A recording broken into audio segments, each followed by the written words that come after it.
Hello, this is Steve, and I'm reading from Yoga Magazine. Yoga Beyond the Mat in a Sedentary Age. For many of us, our working lives now happen largely from a chair, whether it's the kitchen table, a home office, a co-working space, or a laptop balanced on the sofa. Our days are increasingly defined by stillness. Not the nourishing stillness yoga teaches, but long, unbroken hours in static positions, eyes fixed on a screen, breath barely noticed. As a yoga teacher and osteopath, I see the consequences daily in my clinics and retreats. Neck pain, jaw tension, headaches, lower back pain, hip stiffness, pelvic floor issues, shallow breathing, and fatigue. Often there's a low-grade sense of being less vital than usual, congested, compressed, even irritable. With the world of work moving firmly toward working from anywhere, marked each year on Global Working from Home Day, 10 April, and with modern life carrying a high mental load, our physical and mental yoga practice matters more than ever. But I'd argue it needs to be central to daily life, not just squeezed into 1 or 2 classes a week. If your body spends 40 hours a week sitting and 75 minutes in a yoga class, you don't need a calculator to see which pattern is shaping your tissues and nervous system. The need to integrate regulation into daily life, rather than adding well-being as just another task, was echoed recently at the British Wheel of Yoga event at SOAS, where workplace commentator Julia Hansbon, OBE, spoke about how we are living and working in the age of overload.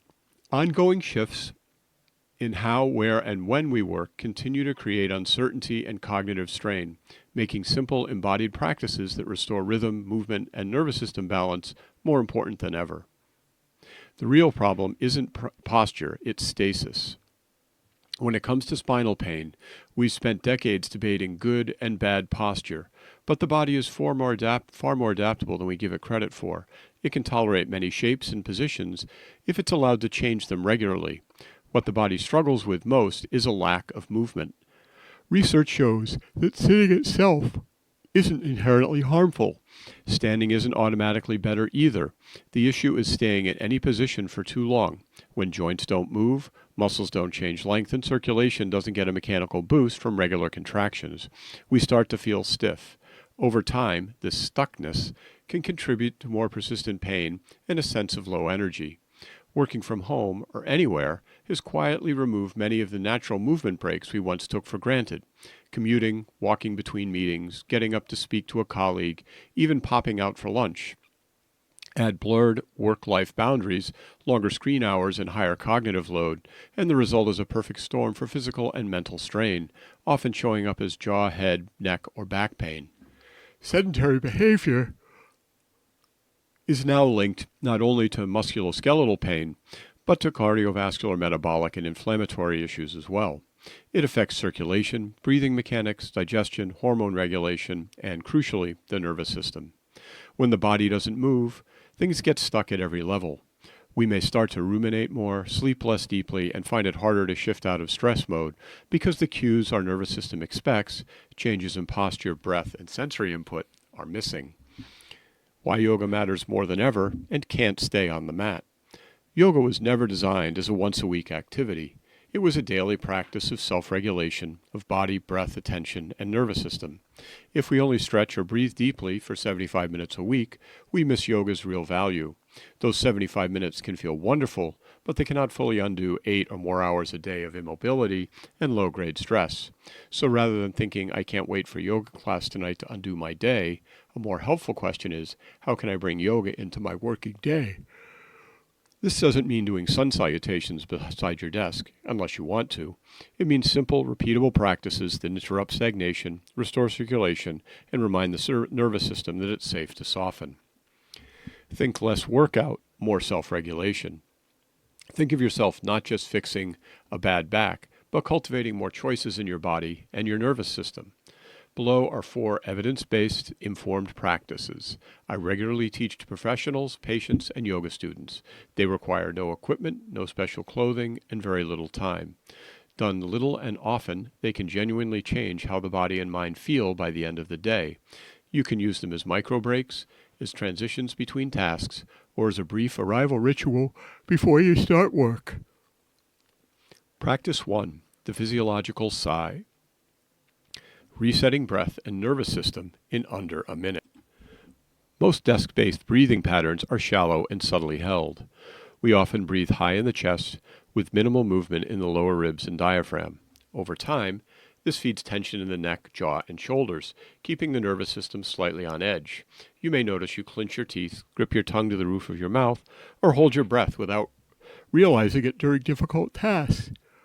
The physiological sigh is one of the fastest ways to downregulate stress and resembles many pranayamas. Practice this whenever your head, eyes, jaw, or neck send you a help signal. How to do it. Sit comfortably, feet on the floor. Inhale through your nose. Pause briefly, then take a second small sip of air through the nose. Exhale slowly through the mouth. Repeat 3 to 5 times. Practice 2. Seated glute squeeze. Support the lower back without stretching it. Long periods of sitting switch off the gluteal muscles, key stabilizers for the pelvis and spine. When they disengage, the lower back often takes the strain, and we may feel achy or compressed in the lumbar region. Many people instinctively stretch when this happens, but without re-engaging the muscles that support the area, relief is often short-lived. This small but effective practice reawakens the glutes without leaving your chair. It supports the spine from below, reduces lumbar fatigue, and is particularly useful during long calls or computer work. How to do it. Sit upright, feet grounded. Gently squeeze each buttock in turn, right, left, then squeeze both together. Hold each squeeze for 3 seconds, then release fully. Repeat 8 to 10 times, feeling warmth and tone, not gripping. You might imagine you are gently trying to lift yourself a millimeter off the chair.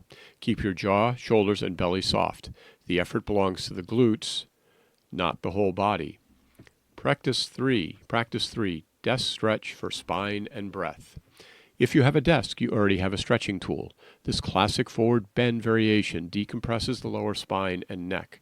It also creates space for breath to move more freely into the sides of the rib cage, which can feel wonderfully refreshing after hunching over a keyboard. How to do it? Stand with feet hip-width apart, hands on the desk about shoulder width. Bend the knees and take the pelvis back. Keep the knees soft as you lengthen the spine. Breathe into the whole torso for 5 slow breaths. Walk gently forward to come out. As you stay, imagine your sitting bones gently widening and your spine flowing forward from the pelvis, rather than forcing the chest down. Let the head hang in line with the arms or slightly between them so the neck can release. Practice 4. Standing arm swings. Circulation, shoulders, and energy reset. Prolonged sitting often leads to slumping or a jutting chin, really creating tension in the shoulders, neck, arms, and hands, often the jaw, head, and eyes. Arm swings are deceptively powerful for restoring circulation and releasing held tension. They help decompress the shoulders, stimulate circulation, and shift mental state. Ideal between tasks. How to do it. Stand with feet hip-width apart. Let the arms swing loosely forward and back. Allow the torso to gently rotate. Keep the breath easy. Continue for 30 to 60 seconds. You are not forcing the movement. Instead, let momentum build gradually so the arms feel free and slightly weightless. Keep your knees soft and jaw relaxed, and notice how your rhythm of swings begins to shift your mental state too. Simple wisdom for better health. None of these practices are complicated. That's the beauty of yoga. Simple things make a difference. It's a great reminder that health isn't built through heroic effort once a week, but through small acts of care repeated daily. In a sedentary world, stagnation and congestion are the real enemies of physical and mental well-being. Yoga gives us tools to counter both: movement, breath, awareness, and regulation. Movement of body, breath, and attention remains one of the most reliable antidotes to the strains of modern life. A Lifetime of Wisdom. A Lifetime of Wisdom is a newly launched social-first charity created to tackle loneliness and isolation among older people. Its mission is simple and powerful: give people freedom, connection, and a voice by taking them on bike rides, capturing their stories, and sharing them with the world. Loneliness is a quiet but devastating epidemic in Britain. Established as a social-first charity, an organization that put social media and digital community at the core of its strategy, A Lifetime of Wisdom brings a beautifully simple solution: conversations on wheels. Founded by husband and wife Adam and Victoria Blakey, the charity takes older people out on specially designed trishaw bike rides, filming stories, sharing laughs, and reminding us all of one truth: nobody should grow old feeling ignored and unseen. The idea began with something deeply personal. When Adam Blakey's aunt began losing mobility, what started as a simple intention to give her freedom and fresh air grew into something much larger. Together with his wife Victoria, they created a charity that not only takes older people outside, but also records their stories, sending out podcasts every week they call Weekly Wisdom from People Who've Lived It, to listeners everywhere. At its heart, A Lifetime of Wisdom is about dignity, the belief that every voice deserves to be heard and that shared experience is a potent form of well-being. The trishaw rides blend movement and mindfulness, the rhythm of the wheels, an easy conversation, and the fresh air are a tonic. As Adam explains, it's not just about getting outdoors, it's about opening hearts, reconnecting generations, and rediscovering meaning in the simple act of being together. Here, Adam speaks about the charity's beginnings and what he's learned from the remarkable people whose stories shape a lifetime of wisdom. Where did the idea for a lifetime of wisdom come from? The idea was from my auntie, who was like a second mom to me. She was living on her own, and her mobility began to decline, which led to a number of falls. Eventually, there was no other option but for her to move to a care home. Around that time, I was watching This Morning on ITV, and they featured trishaw bikes as part of the Million Minutes initiative, speaking to people experiencing isolation. It resonated with me immediately. Initially, it was simply for my aunt, but as someone who is entrepreneurial and passionate about content creation, the idea quickly grew. I realized it wasn't about getting people out on bikes. It was about the incredible stories they have and how important it is that those stories are shared. That's where A Lifetime of Wisdom really began. How has listening to older people changed you personally? It's completely changed my perspective. I've always enjoyed speaking to the older generation, but actually doing this has opened my eyes in a much deeper way. The stories they share are incredible, but what stands out most is the passion they tell them with. Many of the people we meet haven't had a proper conversation in weeks, sometimes longer. When you truly sit and listen, it's incredibly rewarding. As you grow older yourself, you start to appreciate history and lived experience more, and this project has shown me just how powerful and meaningful genuine human connection can be. Why was being outside and in motion so important to your concept of connection and well-being? Isolation confines people to their homes, so for us there was never really another option. Getting people outside was essential. We all underestimate the positive impact of fresh air, movement, and being in nature. What we've done is combine that with conversation. The physical movement paired with a meaningful dialogue creates a powerful experience that benefits both mental and emotional well-being. For the official launch of the charity, you met with Thelma and Elma, the oldest twins in the UK, aged 106. How was that inaugural experience? Meeting anyone over the age of 100 is remarkable, but meeting twins over 100 was truly special. Their story is fascinating and something I'm very keen to explore further. We are losing a generation that can share first-hand experiences of wartime Britain and life many decades ago. I believe it is incredibly important that we document these stories and do so in a fresh, engaging way that brings history to life for future generations. Loneliness can often be invisible. What have you discovered about the emotional or even physical effects of isolation, and how does storytelling help heal that? Loneliness and isolation are deep subjects. They compound over time. The longer they're left unaddressed, the harder they become to overcome. One quote from our first ride really stayed with me. Even people surrounded by others can still feel isolated if they don't have the right people around them. That insight has shaped a lot of what we do. It's not just about getting people outside, it's about having conversations with genuine interest. I feel incredibly privileged to listen to these stories, and that sense of being truly heard can be life-changing. Your first ride featured Dancing on Ice star Dawn Whiston and Mildred, a former cabaret singer. Looking back, what moment from that day still lives in your mind as proof that the mission matters. There wasn't one single moment. It was more an overriding feeling. I'd met Mildred a few times before the ride, and she's always been incredibly warm, positive, and full of life. Despite having faced significant challenges, both in the past and ongoing, she chooses to focus on the positive. It really struck me how often we complain about small things when someone who's lived such a full and difficult life radiates gratitude and resilience. She's met countless famous people and lived an extraordinary life. But what stayed with me most was her story of overcoming a difficult time alone in a Greek hospital. The way she reframed that experience into something positive was genuinely inspiring. Why is connecting generations so important to you? This is something we're extremely passionate about. As adults, many of us realize too late that we missed opportunities to ask our grandparents, aunts, or uncles about their lives.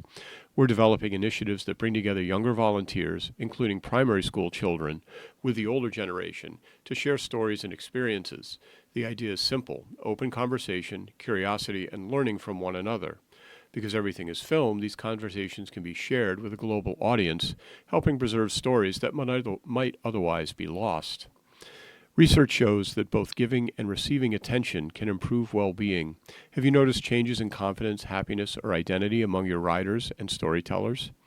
Absolutely, far more than I ever imagined. It's not just about the conversation, but about documenting someone's life.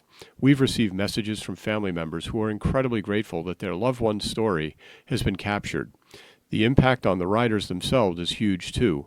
We see increased confidence, happiness, and a willingness to re-engage socially, even within care homes and assisted living environments.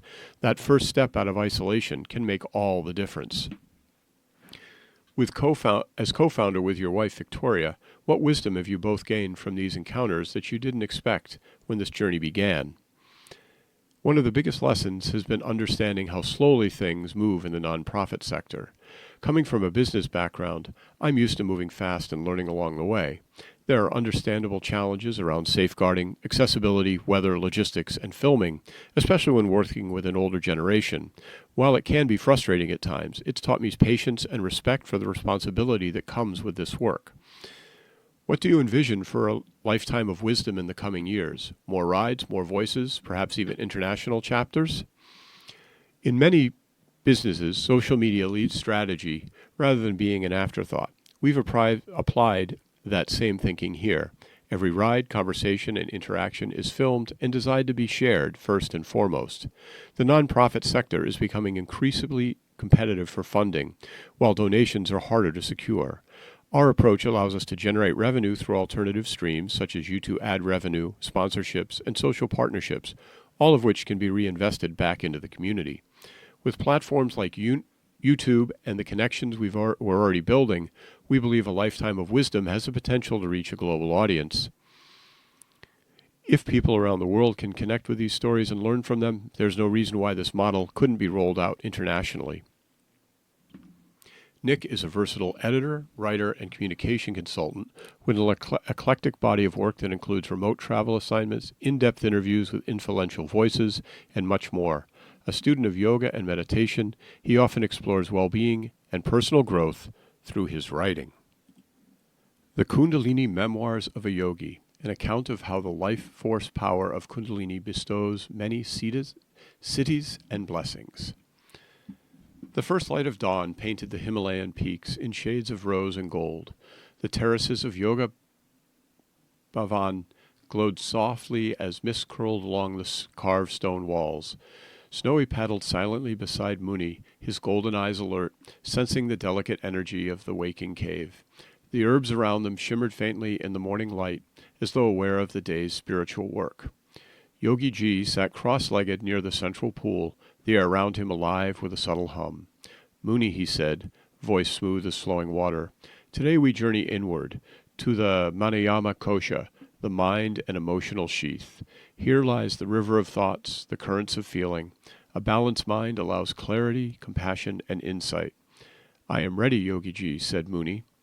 Begin, Yogi Ji instructed, by closing your eyes. Place your right hand over your heart and your left hand on your forehead. Feel the rhythm of your thoughts, the ebb and flow of your emotions. Observe without judgment. Do not push them away. Do not cling to them. Simply witness. Muni inhaled deeply, sensing the subtle tremor of his mind, the residue of yesterday's exertions, small flickers of doubt, and the excitement of the mystical plants they had gathered.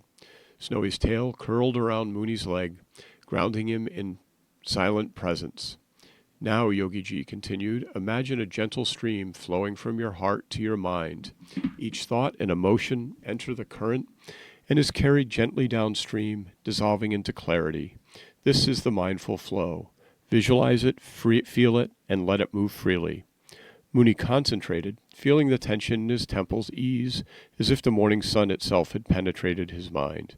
He could almost see the golden light of prana from the plants yesterday mingling with his mental current, softening the edges of anxious or restless thoughts. Snowy nudged his shoulder, as if sensing Muni's deeper connection, and the cave seemed to hum faintly in response. The Edelweiss, Tulsi, and Ashwagandha spirits stirred subtly, and their presence calming, whispering, release, observe, flow. Yogiji's voice softened to a near whisper. Breathe gently. Each inhale draws in calm, each exhale releases tension. Let the breath be the bridge between the mind and heart. Feel the energy all around you. The mountains, the plants, the birds reflecting within you, restoring balance. Muni's body relaxed further, the currents of thought slowing, emotions settling like sediment in a quiet pool. A faint warmth spread from his chest, radiating to his hands and feet, and Snowy purred, vibrating in resonance with the cave's gentle hum. And then suddenly the air shifted. The golden light flickered oddly, and a soft rustle behind him drew Muni's attention.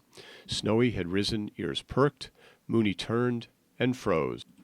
There, on the terrace, crouched exactly like Snowy, was a perfect replica of the snow leopard. Golden eyes, sleek white and gray fur, even the graceful curve of the tail, identical. Muni's heart leapt into his throat. Snowy, he shouted, backing away. But the real Snowy was beside him, watching curiously, his tail flicking. The leopard on the terrace blinked once, then slowly, its shape shimmered and shifted. The soft glow of Yogiji's presence became visible, and the figure stood upright, robes flowing, the gentle calm of the guru radiating outward.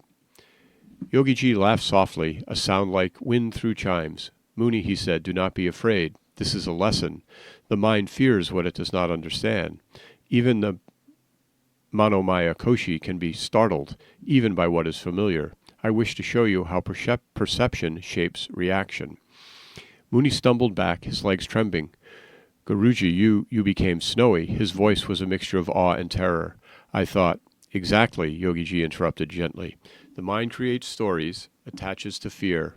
Witness this feeling, Muni, but do not let it control you. Observe without fleeing. Emotions are clouds, thoughts passing winds. Do not cling, do not resist. Despite the words, Muni felt his chest tighten and a sudden surge of panic. He bolted from the cave, tumbling down the misty terraces into the morning light. His breath came fast, the chill Himalayan air stinging his lungs. Snowy darted after him, bounding gracefully over rocks and terraces, his purr now urgent, guiding Muni back to safety. Muni paused at the edge of a gentle slope, his heart pounding. He sank to the ground, snow crunching under his feet. The sun had risen higher now, spilling golden light over the mountain ridges. He could see the cave behind him, its stone terraces glimmering faintly through the mist. Slowly, Snowy approached, circling him protectively, nudging him gently with his muzzle. Muni took a deep, shuddering breath and remembered Yogiji's instructions. Observe without clinging, witness without fear. I need to calm my mind, Muni whispered to Snowy. I let fear take over. Snowy purred softly, stealing beside him. Muni placed a hand on his fur, grounding himself. He inhaled slowly through his nose, held, and exhaled through his mouth, visualizing the golden stream of prana again. This time the currents of thought that had raced in panic began to slow. Fear dissipated like mist under the sun. Muni, Yogiji's voice echoed gently from the cave terraces, serene and unwavering. Even in flight, the lesson is the same. The Manomama Kosha is not tamed by force, it is calmed by awareness. Observe the mind, feel the heart, let the currents flow. Only then will clarity return. Mooney bowed his head, feeling the lingering tremor of fear transform into clarity and calm.